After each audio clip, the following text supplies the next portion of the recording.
무더위가 성큼 다가온 7월입니다. 지난달에 이미 역대급으로 가장 더웠던 6월이었다 그러는데요. 올해 역대급 무더위가 찾아온다는 예보도 있습니다. 이게 피해갈 수 없는 상황이지만 우리 하나님의 은혜에 기대서 저도 여러분도 2020년 여름을 승리하며 지내게 되기를 주님의 이름으로 간절히 축원합니다. 그러한 생각으로 준비한 것이 오늘 광고한 코로나19와 슬기로운 신앙생활 프로젝트입니다. 이건 결코 심심한데 뭐 하나 해볼까 이런 마음으로 기획된 게 아닙니다. 매년 우리가 경험했던 이 여름날의 은혜, 상황은 달라졌지만 계속해서 이어가기 위함이라는 거 꼭 기억해 주기 바랍니다. 무엇보다 7월과 8월 2달 동안 이 프로젝트에 열심히 동참해 주기 바랍니다. 그래서 여러분 개인의 신앙도 또 성숙시키고 또 우리 공동체가 함께 지향하는 방향을 향해 움직여갈 수 있도록 서로 손발을 맞추는 그런 기회가 되어야 할 줄 믿습니다. 자, 이러한 기대감으로 맞이하는 오늘은 맥주 감사 주일입니다. 이 절기가 구약성경 신명기 16장에 나오는데요. 77절이라고도 불렀습니다. 처음 수확한 보리단을 이제 하나님께 바치는 초실절로부터 계산해서 이제 7일씩 7주간, 그래서 77입니다. 7주간이 지난 그 이튿날, 즉 50일째 되는 날을 가리킵니다. 이때는 이제 보리 추수가 거의 끝나고 새롭게 이제 밀 추수를 시작하게 되는 때인데요. 따라서 맥추절의 의미는 농사를 지어 생계를 이어가던 그 시절에 첫 수확을 거둘 수 있게 도우신 하나님께 적극적으로 감사하는 절기다. 그렇게 말할 수 있습니다. 마침 이 시기가 오늘처럼 한 해의 절반에 딱 위치하고 있어요. 그래서 교회는 이 절기를 지난 반년 동안 우리 모두를 여기까지 인도해 주신 하나님께 감사하는 절기로 삼고 그런 의미를 담아 이렇게 하나님께 예배하게 된 겁니다. 오늘은 이러한 사실을 염두에 두고 우리에게 주신 말씀에 저와 함께 귀를 기울이기 바랍니다. 오늘은 위로부터 입혀질 능력 6번째 시간입니다. 오늘은 당신은 가장 황홀한 러브 스토리의 주인공입니다. 라는 제목으로 하나님의 말씀을 전하도록 하겠습니다. 사랑하는 마주물 예랑 가족 여러분, 여러분은 시를 좋아하시나요? 중고등학교 때 보면 특별히 이제 시가 좋아가지고 이렇게 외우고 다니는 친구들을 가끔 본 적이 있는데요. 오늘은 제가 좋아하는 시 한 부분을 여러분에게 소개하면서 말씀을 시작하려고 합니다. 함석헌 옹의 그 사람을 가졌는가 라는 시입니다. 말리길 나서는 길, 처자를 내맡기며 맘 놓고 갈 만한 사람, 그 사람을 그대는 가졌는가. 온 세상 다 나를 버려 마음이 외로울 때에 저 마음이야 라고 믿어지는 그 사람을 그대는 가졌는가. 탔던 배 꺼지는 시간 구명대 서로 사양하며 너만은 제발 살아다오 할 그 사람을 그대는 가졌는가. 그런 시입니다.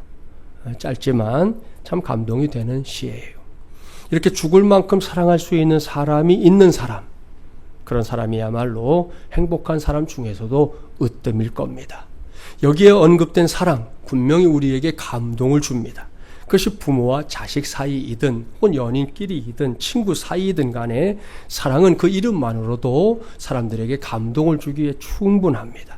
그래서 종종 드라마를 통해 매우 감성적인 이야기들, 이 사랑의 이야기들이 전개되곤 하는데요. 한때 그 안방극장을 아주 들썩이게 만들었던, 그리고 그 후에 해외에서 요즘 우리가 알고 있는 이 한류라고 하는 그 바람을 거세게 일으키기 막 시작했던 이 정말 초반에 속하는 그런 드라마가 여러분들 잘 아시는 가을 동화라는 거잖아요.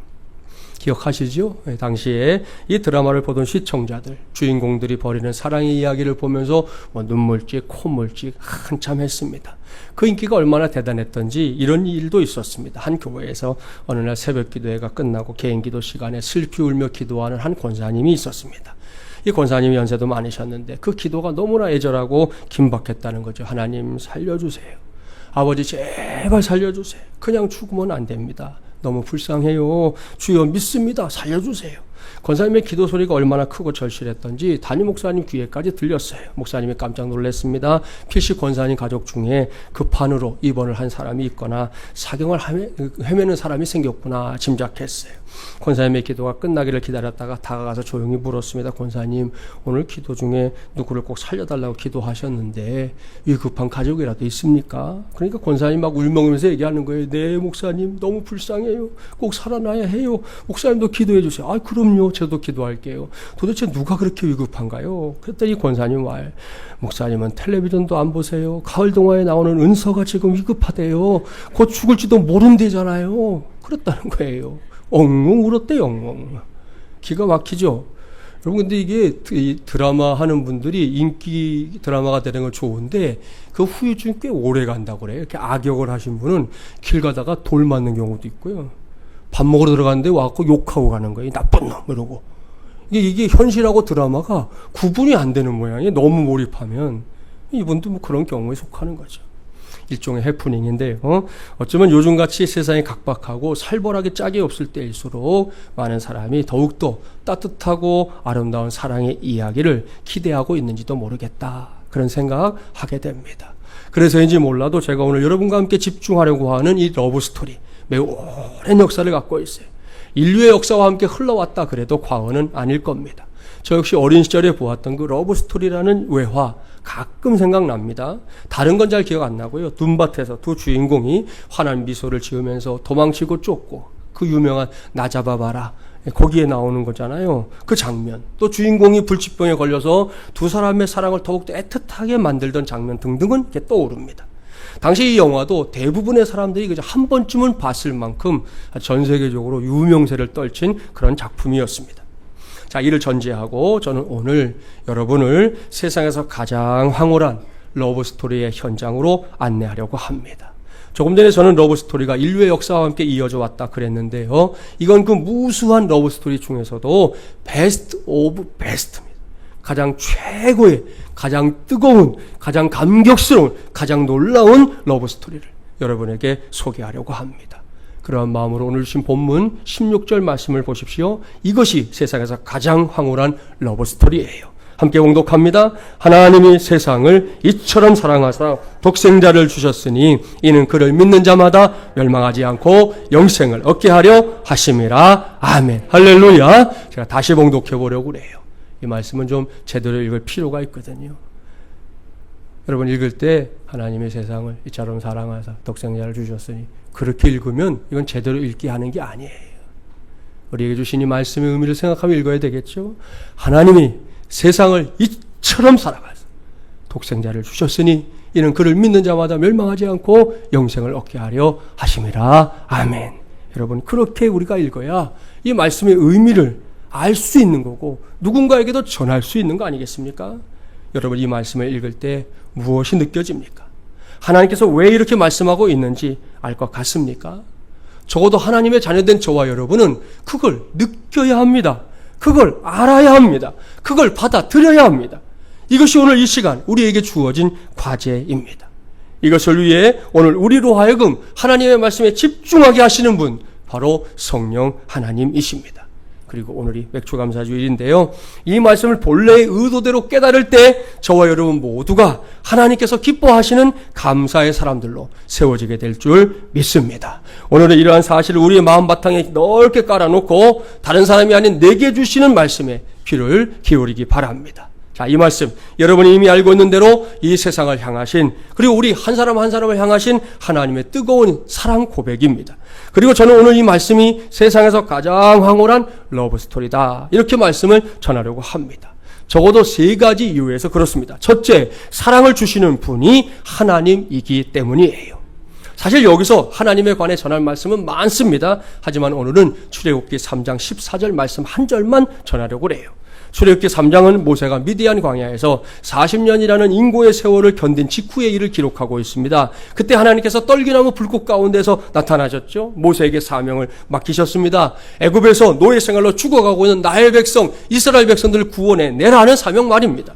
모세는 그 사명을 받는 자리에서 하나님의 이름을 물었습니다. 내가 가서 그 일을 해야 되는데 그러면 나를 보낸 분이 누구인지 제게 알게 해주십시오. 그때 하나님이 뭐라고 말씀하십니까? 나는 스스로 있는 자니라 그러셨습니다.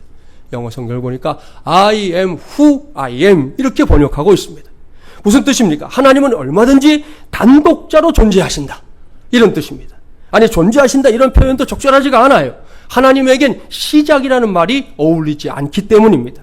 여러분, 하나님은 그냥 계셨습니다. 이것이 그분의 이름입니다. 이건 그 누구의 도움도 필요 없다는 거예요. 그 누군가가 있어야만 이분의 가치가 인정받는 그런 분이 아니라는 겁니다. 따라서 그분 홀로 계신다 한들 달라질 건 없습니다. 아무 문제 없다는 거예요. 그런데 그 하나님께서 작정하셨습니다. 누군가를 사랑하기로 작정하셨습니다. 그 사랑의 대상을 위해서는 모든 것을 다 주겠다고 작정하셨다는 말씀이에요. 그 쉘 실버스타인의 소설 중에 여러분 잘 아는 아낌없이 주는 나무라는 책이 있죠. 두 주인공이 나와요.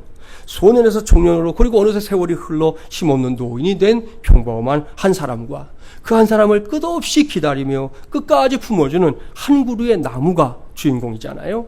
그래서 중요한 건 이 나무입니다.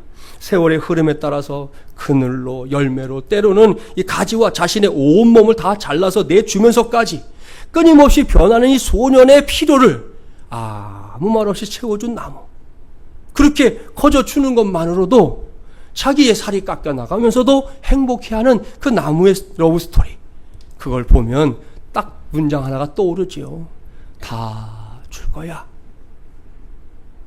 여러분, 스스로 존재하시는 하나님께서 이걸 결정하셨다는 거 압니까? 그렇습니다. 하나님은 자신이 사랑하는 대상을 위해 다 줄 거야. 남김없이 줄 거야. 이렇게 다짐하며 사랑을 시작하셨습니다. 이것은 이기적이고 제한적인 또한 유한한 우리 인생들이 사랑하는 것과는 차원이 다른 사랑입니다. 그러니 이 사랑, 세상에서 가장 황홀한 러브 스토리다. 이렇게 말해도 결코 과언이 아닐 줄 믿습니다. 둘째, 하나님의 사랑을 받는 대상이 이 세상이기 때문이에요. 여기서 말하는 세상은 온 우주와 그 안에 거하는 모든 인류를 가리킵니다. 하나님께서 그 세상을 사랑하기로 작정하셨다는 건데요. 그렇다면 그러한 세상의 실체, 여러분 얼마나 알고 있습니까? 구약성경 최초의 책인 창세기 6장 5절과 6절 들어보십시오. 여호와께서 사람의 죄악이 세상에 가득함과 그의 마음으로 생각하는 모든 계획이 항상 악할 뿐임을 보시고 땅 위에 사람 지으셨음을 한탄하사 마음에 근심하시고 그랬습니다. 이게 세상이에요. 이것이 그 안에 살고 있는 인생들의 실체입니다. 여러분, 죄악이 넘치고 있습니다. 만물의 영장으로 지음받은 인생들인데 생각하는 것이, 계획하는 것이 하나같이 약합니다. 이렇게 비참해진 현실 앞에서 하나님 결국은 실망하셨어요. 창조물 가운데 가장 걸작품이었던 사람 아닙니까? 하나님의 창조의 역사를 보시면 창조하신 다음에 그날이 끝날 때 보시기에 좋았더라. 둘째 날 보시기에 좋았더라. 셋째 날 보시기에 좋았더라. 넷째, 다섯째 마찬가지로 보시기에 좋았더라. 근데 사람을 창조하신 그날은 달랐잖아요. 보시기에 심히 좋았더라. 사람을 만들어 놓으시고 뛸 듯이 기뻐하는 하나님의 모습을 우리는 그 말씀에서 얼마든지 발견할 수 있거든요. 그렇게 창조한 걸작품이었던 사람 때문에 너무 기뻤었는데 이제는 그 사람 때문에 탄식하고 있습니다. 내가 왜 저들을 지었을까? 후회하신다는 거예요. 로마서 1장은 이와 같은 세상의 적나라한 현실을 더욱 구체적으로 말씀하고 있습니다. 로마서 1장 20절부터 23절 말씀 이제 자막에 나올 건데요. 저와 여러분 한 절씩 관심을 갖고 교독해 보겠습니다. 20절 제가 먼저 봉독합니다. 장세로부터 그의 보이지 아니하는 것들 곧 그의 영원하신 능력과 신성이 그가 만드신 만물에 분명히 보여 알려졌나니 그러므로 그들이 핑계하지 못할지니라.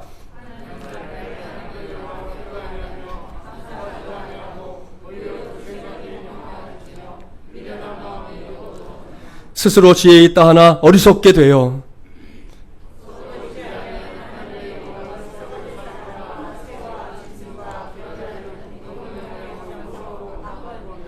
보십시오 여러분, 기가 막히잖아요. 하나님에 대해서 모른다면 어떡하겠어요? 할 수 없지. 알면서도 무관심합니다. 하나님께 돌려드릴 영광을 스스로 차지하기 위해 눈이 벌게져 있고 혈안이 되어 있습니다. 지혜가 있다고는 하는데 그 지혜로 하나님을 위해 쓰질 않고 어리석은 우상 숭배에 열을 올리고 있습니다. 이게 세상이에요. 그리고 그 안에 살고 있는 인생들의 현 주소입니다. 그러니 보십시오. 도대체 어느 구석에 사랑받을 만한 것이 있습니까?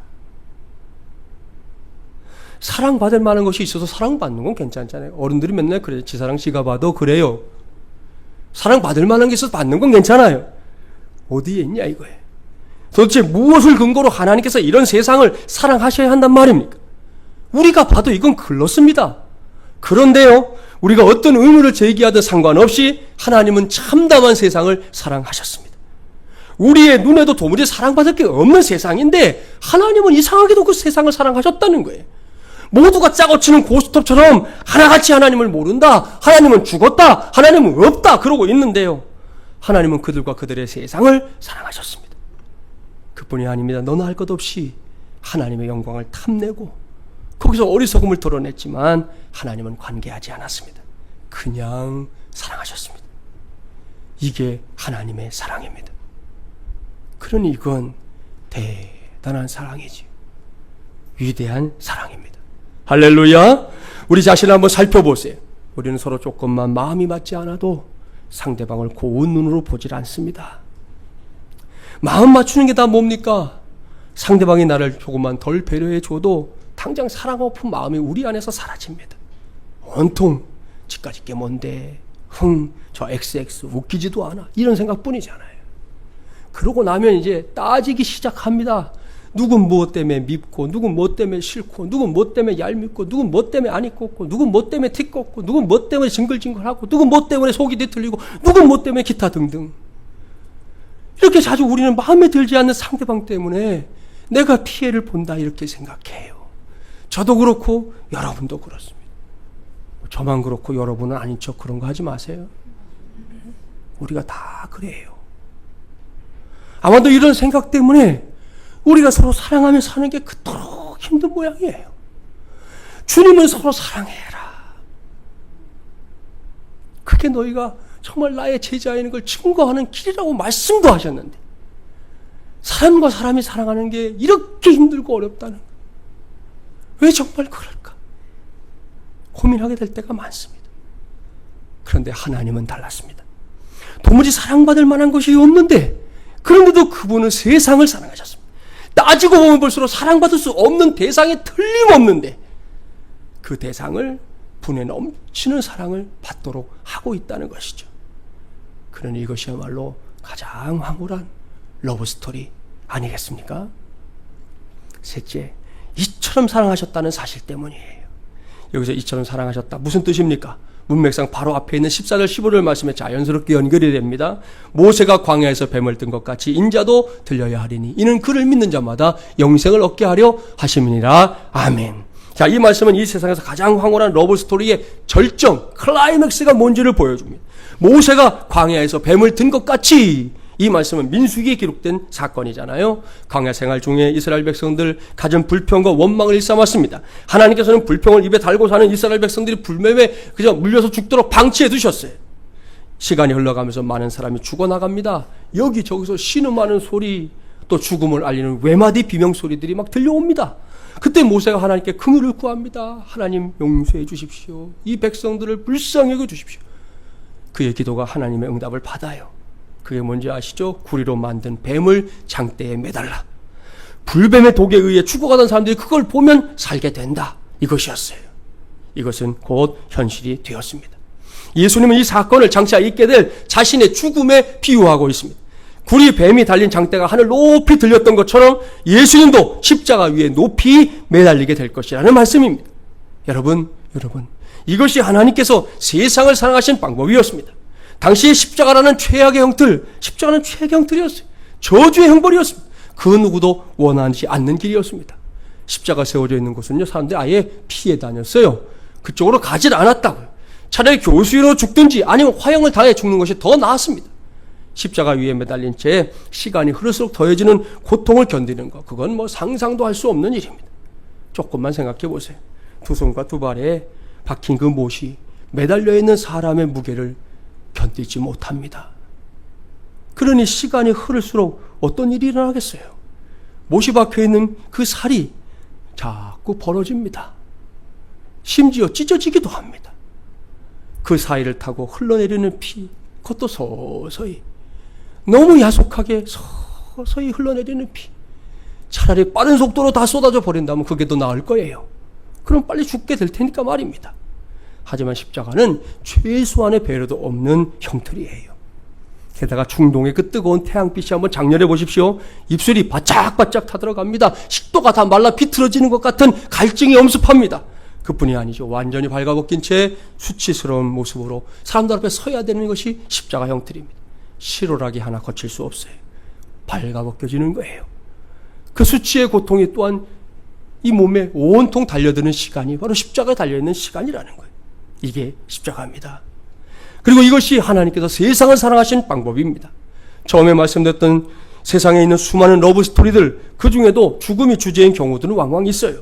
주인공 중에 한 사람이 죽어갑니다. 그 상황에서 상대 역을 맡은 사람 아무것도 할 수 없잖아요. 옆에서 하염없이 눈물만 흘립니다. 때로는 그 눈물을 보일 수 없어서 화장실 한 구석에 가서 숨죽여서 울기도 하잖아요. 그리고는 눈물을 씻어내고는 언제 그랬냐는 듯이 또 환한 얼굴로 나와서 자기의 연인을 응원하지요. 이겨낼 수 있다고, 고침받을 수 있다고 말입니다. 이것이 세상에서 볼 수 있는 러브스토리, 그것도 조금은 비중 있고 보는 이들의 가슴을 애틋하게 만드는 러브스토리입니다. 그러나 십자가는 이런 종류의 러브스토리의 정도가 아니라는 거죠. 가끔 죽도록 사랑합니다, 죽기까지 사랑합니다, 이런 말을 들을 때가 있는데요, 그건 말 그대로 말일 뿐이에요. 하지만 십자가는 실제로 그러한 사랑의 현장입니다. 죽도록 사랑한다는 게 뭔지, 죽기까지 사랑한다는 게 뭔지 그 실체를 보여주고 있다는 말씀입니다. 여러분, 여기서 우리 모두가 솔직해져 볼까요? 사실은 억만 죄악 속에 살고 있는 내가 죽어야 합니다.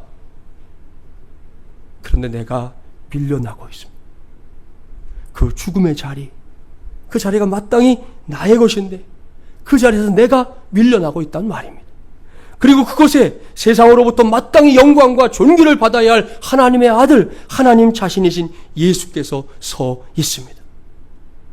난 도무지 이해할 수가 없어서 물어요. 주님, 그곳은 내가 있어야 할 자리입니다. 그 죽음은 나의 몫입니다. 근데 주님이 왜 그곳에 있습니까? 그때 예수님 대답합니다. 왜냐고? 너를 사랑하니까. 내가 너를 사랑하기에 내가 너를 위해서는 죽을 수 있지만 네가 내 앞에서 죽는 것을 나는 참아 볼 수가 없기 때문에 그래서 내가 여기에 있는 것이다 말씀합니다. 여러분, 이것이 이처럼 사랑하사예요. 또한 이것이 세상에서 가장 황홀한 러브스토리의 철정입니다. 사랑하는 마주물려랑 가족 여러분, 이 정도면 왜 본문 16절 말씀이 이 세상에서 가장 황홀한 러브스토리인지 알 수 있을 거예요. 그렇습니다. 이건 결코 평범한 이야기가 아닙니다. 조금 탁월하고 조금 놀라운 이야기도 아닙니다. 이것은 가장 황홀한 사랑의 이야기입니다. 이 세상에서 지금까지 있었던 또 앞으로도 있게 될 모든 러브스토리들 중에서도 베스트 오브 베스트라니까요. 최고의 사랑, 최상의 사랑, 가장 놀랍고 가장 위대하고 가장 아름다운 러브스토리인 줄 믿습니다. 그 어떤 것으로도 대신할 수가 없어요. 그 어떤 것으로도 견줄 수가 없어요. 한번 비교해볼까? 용납하질 않아요. 무조건 세상에서 가장 황홀한 러브스토리. 우리 주님이 나를, 주님이 여러분을 사랑하신 바로 그 사건이라는 것입니다. 여기서 전한 말씀 다시 상기하세요. 하나님이 사랑의 주체입니다. 자신의 존재만으로도 아무런 부족함 없어요. 가만히 보면 하나님 혼자 사시는 게 더 좋아요. 여러분, 부모들이 그러잖아요. 자식들이 속썩이면 내가 저런 걸 낳고 없으면 더 편하잖아요. 그런데 여러분, 그 선택하지 않았다는 거예요. 도무지 사랑받을 만한 것이 없는 세상이 그 사랑의 대상이 되게끔 하셨다는 거예요. 옳습니다. 단 한 조각도 사랑받을 자격이 세상에게는 없어요. 그런데 사랑을 받았습니다. 그것도 십자가라는 방법을 통해서 말입니다. 이런 이유 때문에 2000년 전의 십자가는 그때는 최고의 형벌이었지만 이제는 아닙니다. 이제 십자가는 최고의 사랑입니다. 이 세상 그 어떤 러브스토리도 이 사랑을 뛰어넘지 못합니다. 믿습니까? 할렐루야. 여기서 오늘의 말씀 끝 이러면 될까요? 안 됩니다. 아직 한 가지가 남아있어요. 오늘 말씀 제목 함께 읽어보겠습니다. 읽어볼까요? 당신은 가장 황홀한 러브스토리의 주인공입니다. 아멘. 자, 이 중에서 지금까지 우리는 가장 황홀한 러브스토리만 살펴봤어요. 남은 게 뭐예요? 나 자신이 러브스토리의 주인공이 되는 거. 바로 이것이죠. 그렇습니다. 오늘은 세상에서 가장 황홀한 러브스토리가 있대. 이걸 아는 것에서 그치면 안 됩니다. 이제는 여기에 있는 내가 세상에서 가장 황홀한 러브스토리의 주인공이 되는 것, 거기까지 가야 오늘의 말씀이 끝나는 거예요. 자주 말씀드렸는데요. 하나님의 말씀을 듣거나 보면서 누가 이랬대, 누가 저랬대, 그런 사람이 있었대, 그런 은혜가 있었대, 이건 무의미한 일입니다. 세상에 두 쪽 날 만큼 엄청난 사건이 벌어졌다 해도 나와 관계없으면 그건 아무것도 아닙니다. 따라서 오늘 이 시간부터 저와 여러분이 반드시 갈망해야 할 것이 있습니다. 그것은 저와 여러분 모두가 이 러브스토리의 주인공이 되는 것, 바로 그것인 줄 믿습니다. 저는 이 시간 위로부터 입혀질 능력이신 성령 하나님께서 저와 여러분 모두를 반드시 그 자리까지 인도해 주시기를 간절히 바라고 또 바랍니다. 그런 바람으로 보면 17절 18절 말씀 함께 봉독해 보겠습니다. 하나님이 그 아들을 세상에 보내신 것은 세상을 심판하려 하심이 아니요 그로 말미암아 세상이 구원을 받게 하려 하심이라. 그를 믿는 자는 심판을 받지 아니하는 것이요 믿지 아니하는 자는 하나님의 독생자의 이름을 믿지 아니하므로 벌써 심판을 받은 것이니라. 아멘. 여러분, 지금까지 힘주고 강조해서 말씀드렸던 16절 말씀, 그 놀랍고 황홀한 러브스토리가 다른 사람이 아닌 바로 나의 러브스토리가 되고 내가 그 주인공이 될 수 있는 유일한 길이 이 말씀 안에 있습니다. 다른 방법이 아니에요. 그것은 믿음입니다. 그렇습니다. 믿는다는 것, 이것이 바로 내가 이 세상에서 가장 황홀한 러브스토리의 주인공이 되는 유일한 길, 또한 지름길인 줄 믿습니다. 여러분, 믿는다는 게 무엇입니까? 여러 가지로 설명할 수 있겠지만 가장 중요한 정의는 받아들이다입니다. 인정한다는 거예요. 수락한다는 거예요. 용인한다는 거예요. 무엇을요? 전능하신 하나님이 나를, 여기에 있는 나를 이처럼 사랑하셨다, 이러한 사실을 받아들인다는 겁니다. 그게 믿음이에요. 인정한다는 겁니다. 그게 믿음이에요. 그 러브스토리 안에 들려오는 하나님의 프로포즈를 몽땅 다 나를 위한 것으로 수락한다는 거예요. 그게 믿음이에요. 그리고 이것이 저와 여러분, 우리 한 사람 한 사람을 이 세상에서 가장 황홀한 러브스토리의 주인공이 되게 하는 유일한 길이라는 말씀입니다. 그러니 앞으로 우리가 남은 인생 살아가면서 반드시 놓치지 말아야 할 한 가지, 이 서울여대의 장경철 교수님이 쓴 축복을 유통하는 삶에 그 이야기가 실려 있어요. 여러분도 꼭 이러한 주인공이 되기를 바랍니다. 이런 글입니다. 당신이 세상을 떠난 후 하늘나라의 현관에서 신문을 받을 때가 있을 것입니다. 그때 천사장이 물을 것입니다. 당신은 죄인입니까? 의인입니까? 그때 죄인인 것 같다고 대답하지 않기 바랍니다. 그러면 천사장은 지체 없이 말할 것입니다. 당신은 지옥으로 가시오. 죄인이 가는 곳은 지옥입니다. 만일 당신이 나는 의인입니다 라고 말한다면 천사장은 계속 신문할 것입니다. 그렇습니까? 그렇다면 그 증거를 대주십시오. 그때 당신은 어리석게 당신의 일기장을 뒤적이지 말아야 할 것입니다. 제가 예전에 이런 착한 일을 한 적이 있습니다 라고 말하지 마십시오. 당신보다 기억력이 탁월한 천사장은 당신이 잊어버린 추한 사실들을 하나 둘씩 끄집어낼 것이며 당신은 그 앞에서 부끄러움을 당할 것입니다. 아마 그는 당신의 선행 뒤에 숨어있는 추한 동기도 끄집어낼 것입니다. 그때 당신은 당신의 행위가 아니라 골고다의 십자가를 가리켜야 합니다. 저는 죄를 많이 지었습니다. 그러나 나의 주님이 골고다에서 십자가에 달리셔서 내 죄를 대속해 주셨습니다. 그곳에서 주님이 흘리신 피로 인하여 저는 의인이 되었습니다. 그 놀라운 은혜로 인하여 하나님을 찬양합니다. 그때 천사장은 당신을 영접하면서 하늘나라로 인도할 것입니다. 혹시 당신이 만나게 될 천사장이 조금 짓궂은 천사장이라면 아마 한 가지 질문을 더 할 것입니다. 십자가의 은혜가 당신을 의롭게 한다는 표징이 있습니까? 그때 담대히 말하십시오. 하나님의 아들이 우리를 위해 죽으셨습니다. 자기 아들을 아끼지 아니하신 하나님의 사랑이 십자가에 계시되어 있습니다. 하나님의 아들 그리스도께서 나를 위하여 죽으셨는데 무엇이 나를 하나님의 사랑에서 끊겠습니까? 당신이 무엇이 간데 그것을 문제 삼습니까? 십자가와 부활은 나의 구원이며 나의 의로움이며 나의 생명입니다. 그러면 천사장은 당신을 수종들면서 말할 것입니다. 옳습니다. 나는 하나님의 명을 받아서 당신을 수종드는 천사일 뿐입니다.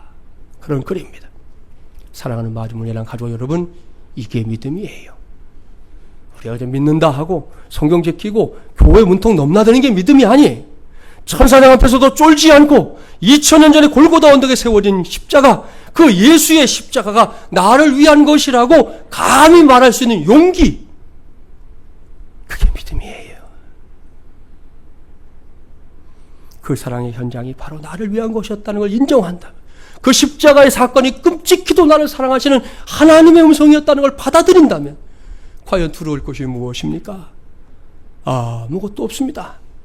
무엇이든 겁낼 필요가 없습니다. 어떤 것에도 위축될 이유가 없습니다. 그럴 때에는 내가, 여러모로 부족하고 나약하기 짝이 없는 내가 이 세상에서 가장 황홀한 러브스토리의 주인공이라는 사실만 확인하십시오. 이것이 확인되는 순간 그 사람은 전혀 새로운 인생을 향해 출발하게 됩니다. 하나님과 동행하는 정말이지 범상치 않은 인생 살게 됩니다. 하나님께서 친히 한 걸음 두 걸음 인도하시는 기쁨, 그거 맛보는 인생이 될 줄 믿습니다.